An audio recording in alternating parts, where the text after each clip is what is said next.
Πίσω μου έχουν ξεκινήσει τα παιδιά να πλώνουν την τύρφη και την οργανική ουσία έτσι ώστε να την ενσωματώσουν με το ήδη υπάρχον χώμα. Έπειτα θα ξεκινήσουμε την τοποθέτηση του έτοιμου χλωροτάπητα.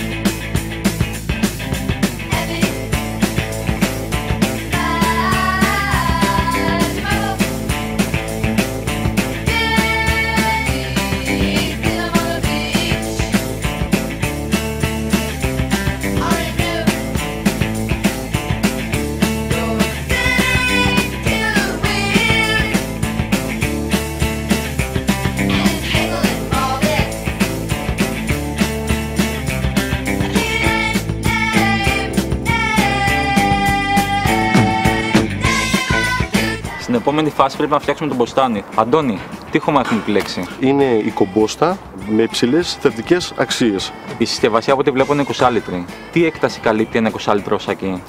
Ένα 20 λίτρο σακί μπορεί να καλύψει περίπου 1 με 2 τετραγωνικά. Αντώνη, αυτό μπορούμε να το χρησιμοποιήσουμε και στον γκαζόν? Φυσικά, μπορούμε να το χρησιμοποιήσουμε για δύο λόγους. Πρώτον, για τη λίπανση του γκαζόν, αλλά το κυριότερο και για την βελτίωση του εδάφους. Μου αρκούν αυτά, Αντώνη. Συνεχίζουμε την κατασκευή μας.